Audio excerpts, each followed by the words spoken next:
नमस्कार, स्वागत है आपका हमारे विशेष कार्यक्रम ग्राउंड रिपोर्ट में। हाजिर हूं मैं उन खबरों को लेकर जो हैं आपके लिए बेहद खास। मैं हूं आपके साथ अमृता चौरसिया। आइए ग्राउंड रिपोर्ट की शुरुआत करते हैं सुर्खियों के साथ। अनाज और चीनी की पैकिंग में होगा जूट का इस्तेमाल। जूट उद्योग से जुड़े लाखों कामगारों और किसानों को होगा फायदा। केंद्र सरकार का अहम फैसला। गुजरात में नहरों पर बन रही है बिजली। 1348 मेगावाट्स और ऊर्जा क्षमता के साथ सोलर प्रोजेक्ट ने दिलाई दुनिया में पहचान। दूध के बाद अब सौर सहकारी समितियों का कारनामा।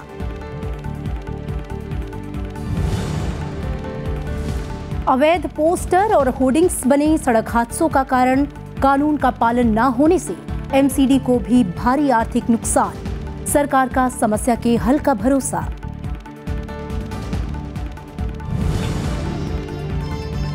और छत्तीसगढ़ के पंतोरा गांव की महिलाओं का जज्बा। अगरबत्ती बनाकर बनी आत्मनिर्भर। स्वयं सहायता समूह से बढ़ी आमदनी।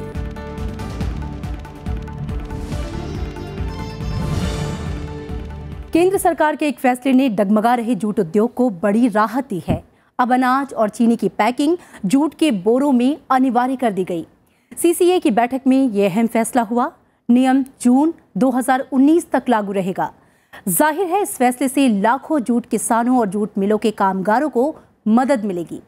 क्या होगा जूट उद्योग पर सरकार के इस फैसले का असर, और भारत में जूट उद्योग पर देखिए ये खास रिपोर्ट।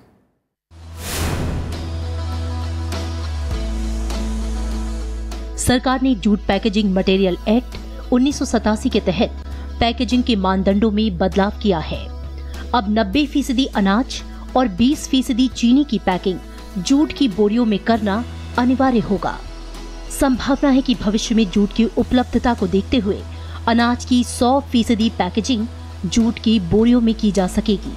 सरकार के इस फैसले के बाद भारत में जूट उद्योग को मानो संजीवनी मिल गई। सीसीए के फैसले से देश भर में जूट उद्योग से जुड़े करीब 3,70,000 कामगारों और 60 लाख से अधिक जूट किसानों को सीधे लाभ होगा। जूट उद्योग मुख्य रूप से सरकारी क्षेत्र पर निर्भर है। सरकार हर साल 5,500 करोड़ रुपए के जूट से बने उत्पाद खरीदती है। देश में जूट की खेती मुख्य रूप से पश्चिम बंगाल, ओडिशा, असम, आंध्र प्रदेश, मेघालय और त्रिपुरा में होती है। भारत में करीब 884,000 हेक्टेयर जमीन पर जूट की खेती होती है। जूट का सालाना उत्पादन करीब 11,083 गांठें हैं। देश की मौजूदा 88 जूट मिलों में से 67 पश्चिम बंगाल में हैं। आंध्र प्रदेश दूसरे नंबर पर है, जहां 8 मिलें हैं। बिहार और उत्तर प्रदेश में 3-3 मिलें। असम, ओडिशा और छत्तीसगढ़ में 2-2 मिलें और त्रिपुरा में 1 जूट मिल है। पर्यावरण मैत्री जूट को अरसे से सोने का रेशा भी कहा जाता है। इसका देश की अर्थव्यवस्था में अहम स्थान है। खासकर पूर्वी इलाकों में ये बड़ी संख्या में किसानों, मजदूरों को रोजगार देता है। जूट क्षेत्र के समग्र विकास के लिए सरकार ने जूट प्रौद्योगिकी मिशन यानी कि जेटीएम की शुरुआत की है। इसके जरिए जूट उद्योग को बढ़ावा देने, जूट उत्पाद में वैल्यू एडिशन करके मौजूदा बाजार में उसका प्रचार प्रसार किया जाता है। कपड़ा मंत्रालय ने जूट कॉरपोरेशन ऑफ इंडिया को इस कार्यक्रम की देखरेख के लिए नोडल एजेंसी नियुक्त किया है, जिसके तहत जूट की खेती और उद्योग को बढ़ाने की दिशा में काफी काम हुआ है। मायेदेर सबाइके स्वनिर्भर गोष्ठीर गठन करे ट्रेनिंग नेই।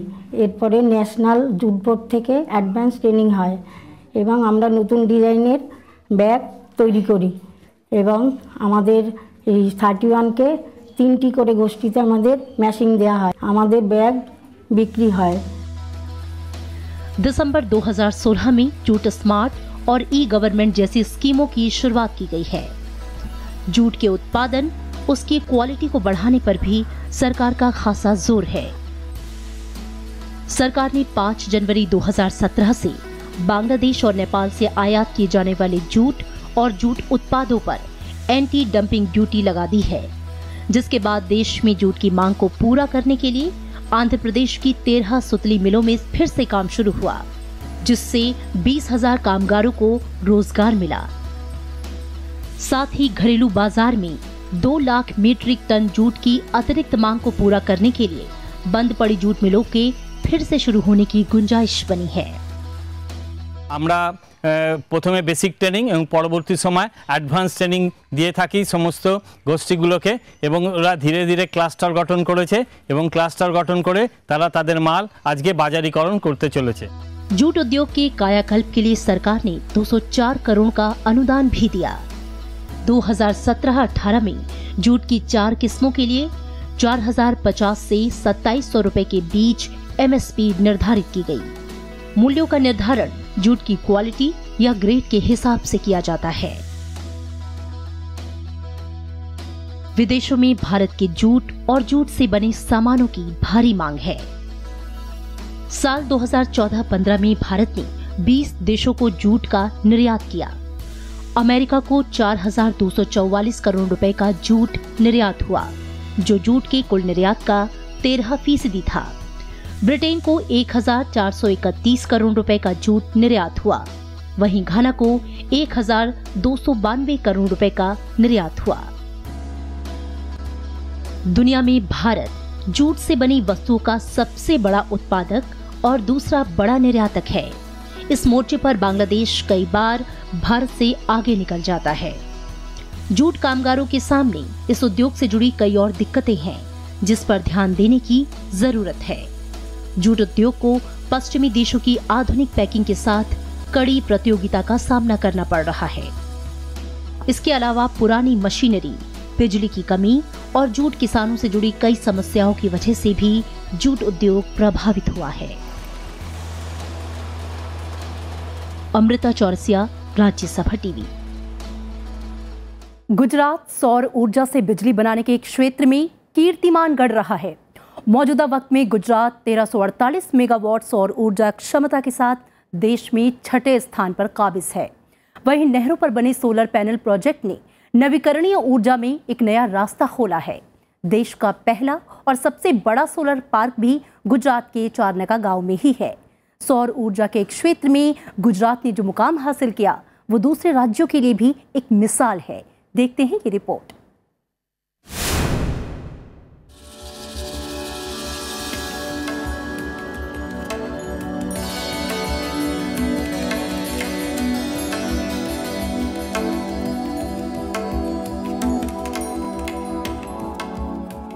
गुजरात के पटन जिले के चरनका गांव में बने देश के पहले सोलर पार्क में आपका स्वागत है। ये सोलर पार्क एशिया के बड़े सोलर पार्कों में एक है। ये स्थान दुनिया का तीसरा सबसे बड़ा फोटोवोल्टिक पावर स्टेशन है, जो 5,384 एकड़ की बंजर जमीन पर फैला है। इस सोलर पार्क की 500 मेगावाट ऊर्जा पैदा करने की क्षमता है, जो चाइना में बने 200 मेगावाट गोलमुन सोलर पार्क से भी बड़ा है। इसे बनाने में इलेक्ट एल्ट्रन, यूएस की सन एडिसन, लेको सोलर, रोहा डाइकेम और गुजरात सोलर पावर के अलावा 21 डेवलपर्स ने अपना सहयोग दिया। गुजरात की सोलर पार्क परियोजना ने रोजगार के भी कई अवसर पैदा किए हैं। परियोजना के तहत यहाँ के स्थानीय निवासियों को ट्रेनिंग दी गई और उन्हें इसमें रोजगार भी मिला। लिहाजा सोलर पार्क ने इस क्षेत्र की आर्थिक प्रगति में भी अहम भूमिका निभाई है। पहले ये 2011 से पहले ये पूरा जमीन बंजर था, लेकिन ये पूरा जानवर था, लेकिन लोग ये चलते थे तो उसको बीक लगती थी। लेकिन पूरा ये सोलर पार्क आ गया तो इनके पीछे पीछे सड़क भी आ गया। ये गांव का सड़क नहीं था तो बढ़िया डबल हाईवे का सड़क बना दिया। और दूसरा चीज ये है कि ये पूरा मजदूरी लोगों को मिलने लगा और पानी भी आ गया, कैनाल का जॉइंट करके यहाँ पानी भी मिल गया है। 10,000 लोग इधर नौकरी कर रहा है, कम से कम उसको सबको सैलरी मिल रहा है। और दूसरा गाँव में लाइट आता है, पानी है और सब लोग नौकरी कर रहे हैं, बहुत अच्छा है। जमीन और पानी की कमी को देखते हुए गुजरात में नहरों के ऊपर सौर प्लांट्स बनाए गए हैं। नहर परियोजना से न केवल स्वच्छ सौर ऊर्जा पैदा होती है, बल्कि ये दो तरह से उपयोगी है। नहरों पर बने सोलर प्लांट्स बिजली पैदा करने के साथ ही पानी के वाष्पीकरण को भी कम करने में सहायक है। गुजरात में 80,000 किलोमीटर तक नहरों पर सोलर नेटवर्क है। नहर शीर्ष सौर परियोजना के लिए इस नेटवर्क का 30% का भी उपयोग करके गुजरात में 18,000 मेगावाट बिजली का उत्पादन किया जा सकता है, जो दिल्ली, राजस्थान और तेलंगाना की मौजूदा कोयला आधारित स्थापित ऊर्जा क्षमता के बराबर है। देश के मौजूदा पावर प्लांट से पैदा होने वाली बिजली पर नजर डालें तो कुल 66% सोलर पावर गुजरात में ही पैदा होता है। सोलर उठ जाएगा तो बहुत फायदा थाएगा, वो अच्छा आ जाएगा तो जमीन रोके दे तो सूली थी जाएगा। अच्छा है तो अमर को बहुत फायदा है, वो बच्चा का फायदा है, अमीरों को फायदा है, बहुत फायदा है। पानी का तो नरेंद्र मोदी में एक दिया तो आ जाएगा, वो तो पानी तो ठेठ पहाड़ में ही आ जाएगा। अच्छा पानी आ जाए तो बच्चा बहुत सुख दिया है। गुजरात ने दुनिया की पहली सौर सहकारी समिति का भी विकास किया है, जो कि सौर ऊर्जा के उत्पादन के लिए मील का पत्थर साबित हो रही है। सौर पंप इरिगेटर सहकारी एंटरप्राइजेस ने मई 2016 में काम करना शुरू किया, जिसकी मदद से डीजल से हटकर सोलर पंप का उपयोग करना शुरू हुआ। इतना ही नहीं, इसके जरिए सौर बिजली की उपयोगिता को बढ़ाकर अतिरिक्त बिजली की बिक्री भी की जाती है। सौर ऊर्जा के क्षेत्र में गुजरात ने कई कीर्तिमान स्थापित किए हैं। इसमें कोई संदेह नहीं कि सौर ऊर्जा उत्पादन के विस्तार में रोजगार के अवसर पैदा करने के साथ ही लाखों बिखरे हुए घरों को बिजली की आपूर्ति करने की क्षमता है।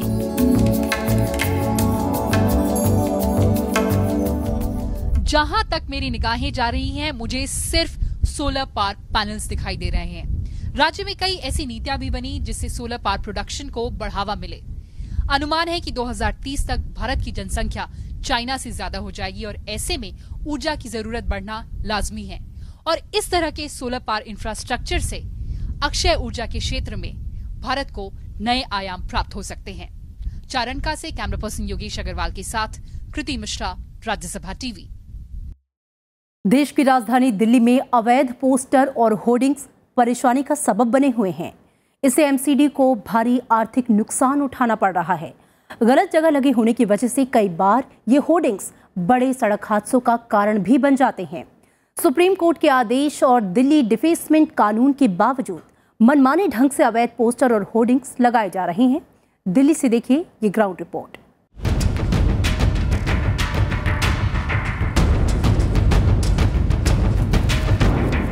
ये नज़ारा है देश की राजधानी दिल्ली की सड़कों का और सरकारी इमारतों का, जिनकी सूरत इन अवैध पोस्टर्स और होर्डिंग्स ने बदसूरत कर दी है। पिछले कई सालों से राजधानी में यह समस्या जस की तस बनी हुई है। इतना ही नहीं, इस समस्या का व्यापक असर एमसीडी की कमाई पर भी पड़ा है। एक अनुमान के मुताबिक अवैध तरीके से लगे विज्ञापनों की वजह से 2015-16 में एमसीडी को लगभग 100 करोड़ का नुकसान हुआ। ये जो भी काम होते हैं, बिना अधिकारियों की साठगांठ के बिना इस तरह के काम नहीं हो सकते हैं। लेकिन वॉर बेसिस पे लगे हुए हैं कि इस तरह की कहीं पर भी कोई साइट पता लगती है या कोई भी चीज़ इल्लीगल पता लगती है तो इल्लीगल एनक्रोचमेंट किसी भी तरह की हो, चाहे वो इल्लीगल कंस्ट्रक्शन हो या इल्लीगल एनक्रोचमेंट हो, चाहे पार्किंग हो या बोर्ड्स हो या कुछ भी हो, उसको वॉर बेसिस पे हटाया जाएगा। किसी भी तरह की कोई कोताही नहीं बरती जाएगी, इमीडिएटली उसके ऊपर एक्शन होगा। अवैध तरीके से लगे होर्डिंग्स खतरनाक भी हैं। कई बार इनकी वजह से गंभीर सड़क दुर्घटनाएं होती हैं। सड़कों पर बेतरतीब तरीके से लगे इन होर्डिंग्स की वजह से मुसाफिरों को भी काफी परेशानियों का सामना करना पड़ता है और कई बार ये बड़े हादसों का कारण बन जाते हैं। वाहन चालकों का ध्यान भटकता है और वो एक्सीडेंट के बिल्कुल नज़दीक पहुंच जाते हैं। कई बार ऐसा देखा गया है, दिल्ली में भी हम देखते हैं कि जैसे ही लाल बत्ती हुई और कोई अच्छा सा होर्डिंग दिख रहा है वाहन चालकों को याद ही नहीं है कि हरी बत्ती भी हो गई है तो आगे बढ़ने से इनकार कर देते हैं, पीछे वाले उनको धक्के देते हैं, कई बार झगड़े भी होते हैं और दोपहिया चालक सबसे ज़्यादा इससे प्रभावित होते हैं, उनकी मौत भी हो जाती है। अवैध होर्डिंग्स को लगाने से रोकने के लिए दिल्ली में बाकायदा कानून बना हुआ है, लेकिन उसका पालन कितना हो रहा है ये यहाँ की तस्वीरें बयां कर रही हैं। दिल्ली में गैर कानूनी तरीके से किए जा रहे विज्ञापनों को रोकने और दिल्ली को साफ सुथरा और सुंदर बनाने के लिए साल 2007 में the Delhi prevention of defacement of property act पारित किया गया था। एक्ट के मुताबिक किसी संपत्ति पर उसके मालिक का नाम या उसमें रहने वालों के नाम और पता लिखा जा सकता है। इसके अलावा किसी संपत्ति पर स्याही, चौक, पेंट या किसी भी चीज से लिखने या निशान बनाने पर 1 साल तक जेल या 50,000 रुपए जुर्माना या दोनों सजा हो सकती है। दीवार पर पोस्टर बैनर लगाने और लिखने पर सख्त पाबंदी है। प्रशासन से अनुमति के बाद केवल कुछ जगहों पर होर्डिंग्स लगाने की इजाजत है। अगर अपराध किसी व्यक्ति, किसी कंपनी या किसी कॉर्पोरेट समूह ने किया है तो इस स्थिति में वो व्यक्ति संस्था से जुड़े शीर्ष अधिकारी या प्रबंधक अपराध के लिए जिम्मेदार माने जाएंगे। सड़क सुरक्षा का ध्यान रखते हुए 1997 में सुप्रीम कोर्ट ने कहा था कि सड़क पर लगे खतरनाक होर्डिंग्स तुरंत हटाए जाएं। इनकी वजह से सुरक्षित यातायात के लिए परेशानी पैदा होती है। मार्च 2007 में दिल्ली हाई कोर्ट ने भी रास्ते में लगे होर्डिंग्स और विज्ञापन बोर्ड को यातायात के लिए खतरा बताया था। हालांकि विज्ञापनों को लेकर आउटडोर विज्ञापन पॉलिसी से जुड़े कई मामले सुप्रीम कोर्ट में विचाराधीन हैं। सुप्रीम कोर्ट के आदेश पर पर्यावरण प्रदूषण रोकथाम और नियंत्रण बोर्ड ने अवैध होर्डिंग्स की रोकथाम को लेकर अपना ड्राफ्ट पेश किया, जिसे अगस्त 2017 को सुप्रीम कोर्ट ने मंजूरी दे दी। नियमों के हिसाब से कई स्थानों पर पोस्टर और होर्डिंग्स लगाने पर पाबंदी लगाई गई है। राष्ट्रीय पार्क और जल निकायों पर विज्ञापन नहीं लगाए जा सकते। ऐतिहासिक स्मारकों, शमशान घाट, कब्रिस्तान और खंडहर में विज्ञापन निषेध हैं। मंदिर, मस्जिद, चर्च और गुरुद्वारे जैसे सभी धार्मिक स्थानों पर विज्ञापन नहीं लगाए जा सकते। एनडीएमसी के कई इलाकों में विज्ञापन पर सख्त रोक लगाई गई है। शहर की प्रमुख सड़कों, ज्यादा ट्रैफिक वाले स्थानों और रोड के किनारों पर होर्डिंग्स लगाने की पाबंदी है। आवासीय इलाकों में विज्ञापन के लिए अनुमति नहीं है। पेड़, झाड़ी, खंभों पर संदेश, पोस्टर या नामपट लगाने की पाबंदी है। साथ ही कोई विज्ञापन डिवाइस ऐसी किसी जगह नहीं लगाना चाहिए जो पैदल चलने वाले को बाधा पहुंचाए। दिल्ली में डीपीडीपी एक्ट और आउटडोर विज्ञापन पॉलिसी का क्या असर हुआ है, इस रिपोर्ट से जाहिर है। कई जगह ऐसी भी मिली हैं जहां एमसीडी की तरफ से ही अवैध होर्डिंग्स लगाए गए हैं। यही हाल देश के दूसरे शहरों का भी है। जरूरत इस बात की है कि कानून और नियमों का सख्ती से पालन हो और उसके दायरे में सभी को रखा जाए। रविंद्र सिंह शौरान, राज्यसभा टीवी। कहते हैं अपना हाथ जगन्नाथ। आज हम आपको दिखाएंगे छत्तीसगढ़ के जांजगीर चांपा गांव की महिलाओं की वो कहानी जिसने इस कहावत को सही साबित किया है। इन महिलाओं ने अपनी मेहनत और लगन से न केवल अपनी किस्मत बदली बल्कि अपने परिवार का आर्थिक सहारा भी बनी हैं। गरीबी और तंगहाली के भंवर से निकलकर अब ये महिलाएं अपने साथ ही पूरे परिवार का खर्च चला रही हैं।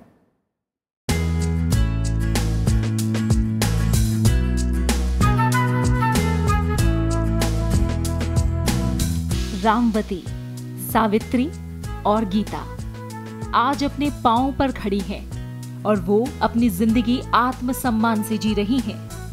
रोजमर्रा के खर्चों और बच्चों की परवरिश के लिए अब ये किसी की मोहताज नहीं है। इन महिलाओं के हाथों में आज खुद का रोजगार है।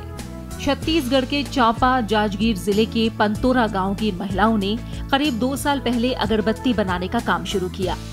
गांव की 10 महिलाओं ने रानी लक्ष्मी स्वयं सहायता समूह बनाकर अगरबत्ती निर्माण का एक छोटा सा व्यवसाय शुरू किया। धीरे धीरे इससे गांव की दूसरी महिलाएं भी जुड़ती गईं और आज पंतोरा गांव के लगभग हर घर की महिला अगरबत्ती बनाने के काम से जुड़ी है। अपने घर की आजीविका चलाने में ये महिलाएं खास योगदान दे रही हैं। हम लोग नाबार्ड से 5 लाख रुपए लोन लिए हैं। लोन लेने के बाद हम लोग अगरबत्ती का मशीन लेकर अगरबत्ती शुरू किए हैं। उसमें हम लोग को ट्रैफिक मिल रहा है 8 से 10 हज़ार महीना। हम लोग का अगरबत्ती का अच्छा चल रहा है। पहले ये महिलाएं आर्थिक तंगी और अभाव में जिंदगी जीने को मजबूर थीं, लेकिन गांव की ही बुजुर्ग महिला राम कुमारी ने इन्हें अगरबत्ती बनाने के लिए प्रेरित किया ताकि वो अपनी मेहनत से अपने परिवार की आर्थिक स्थिति सुधारने में योगदान दे सकें। इस स्वरोजगार के साथ इनके जीवन में आशा की एक नई किरण जगी। शुरुआत में अगरबत्ती का व्यवसाय करने के लिए इन महिलाओं को कई मुश्किलों का सामना करना पड़ा। पर इन महिलाओं ने विपरीत परिस्थितियों में भी हार नहीं मानी।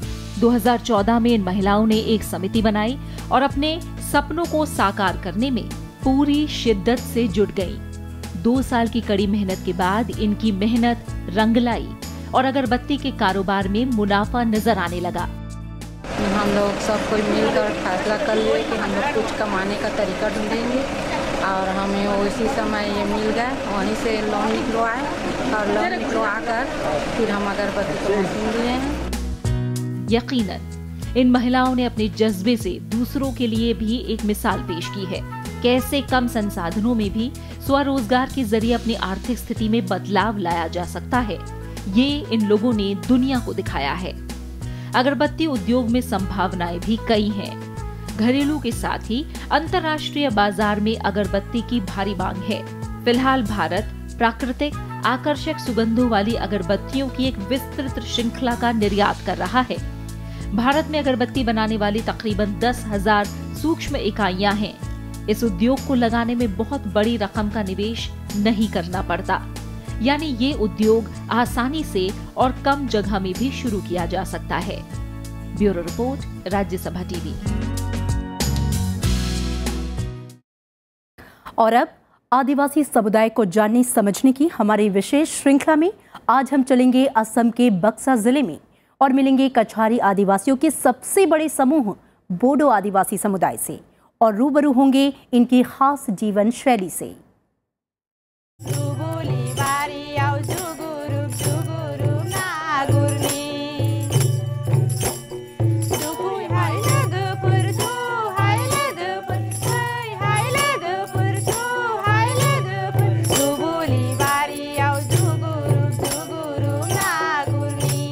असम में ब्रह्मपुत्र घाटी के बोडो आदिवासी कछारी आदिवासियों के सबसे बड़े समूहों में से एक है।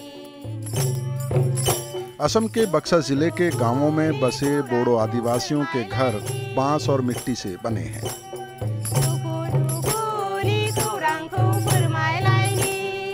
घरों में साफ सफाई खूब है। परिवार में महिलाओं की जिम्मेदारी बेहद अहम है। उनकी जिम्मेदारी में सबसे बड़ी जिम्मेवारी है परिवार के लिए खाना जुटाना। इसके लिए महिलाएं मछली और केकड़े पकड़ती हैं, साथ ही कई तरह के साग और खाना जुटाती हैं।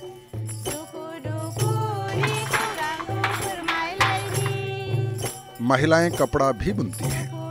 बोडो महिलाएं जो दक्कना पहनती हैं वो घर पर ही बुना जाता है। इस कपड़े को साप्ताहिक हाट में बेचा भी जाता है, लेकिन हाथ से बुने इस कपड़ों से परिवार चलाने लायक कमाई नहीं हो पाती है। हमारा औरतें हैं, उन लोग बहुत अच्छे कपड़े बनते हैं। इसके अलावा हम लोग इसमें फिगारी रियरिंग में भी बहुत अच्छे हैं। इसके अलावा हम ट्रेडिशनल जो है वो है खेती है हमारा मेन, तो उसी के हिसाब से अगर एक्स्ट्रा ये खेती के अलावा भी हम वही कपड़े बनने का ही वही एक साधन होता है जिसके ज़रिए रोज़गार आ जाते हैं। जो प्रोडक्शन होता है ये कपड़ा वो सही ढंग से मार्केट पकड़ नहीं सका, मतलब उसका जो सही प्राइस मिलना है वो नहीं आता है। बोडो पुरुष आमतौर पर खेती का काम करते हैं। वैसे खेतों में भी महिलाओं का काम कम नहीं है।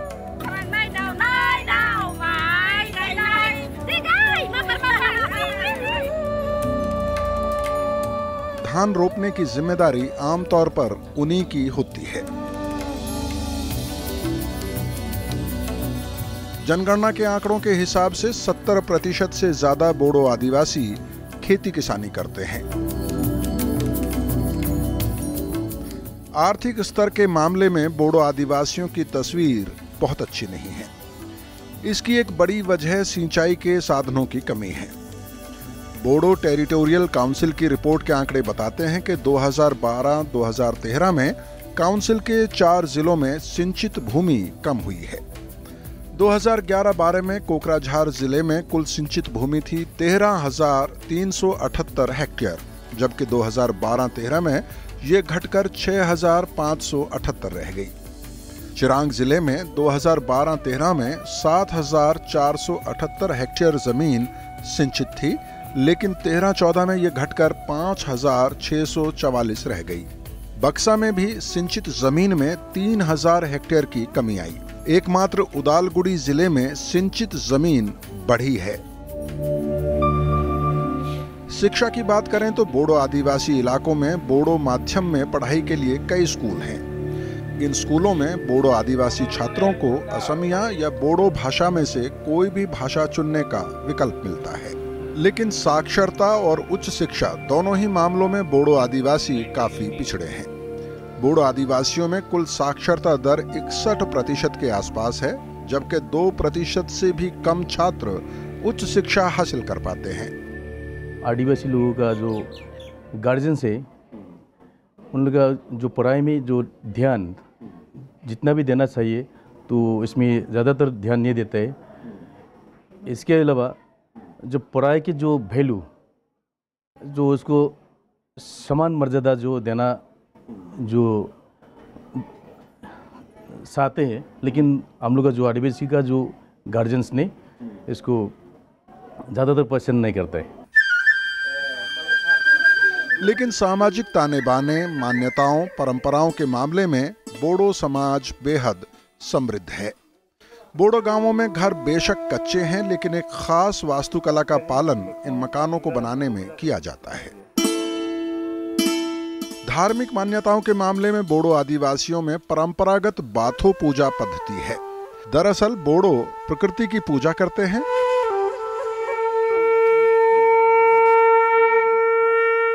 बोडो जनजातियों के एक बड़े हिस्से में ब्रह्मा विधि से भी पूजा होती है, जो मोटे तौर पर हिंदू धर्म की पूजा पद्धति है।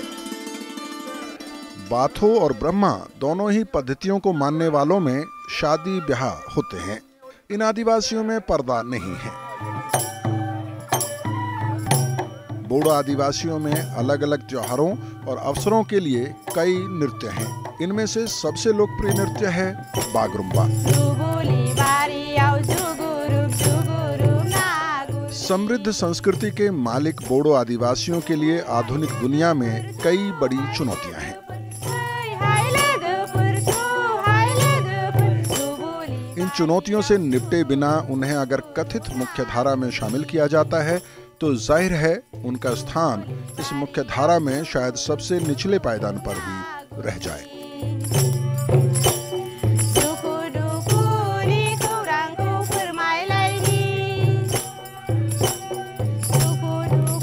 श्याम सुंदर, राज्यसभा टीवी। ग्राउंड रिपोर्ट के आज के इस खास एपिसोड में इतना ही। अगले हफ्ते आपसे फिर मुखातिब होंगे कुछ और नई और दिलचस्प रिपोर्ट्स के साथ। नमस्कार।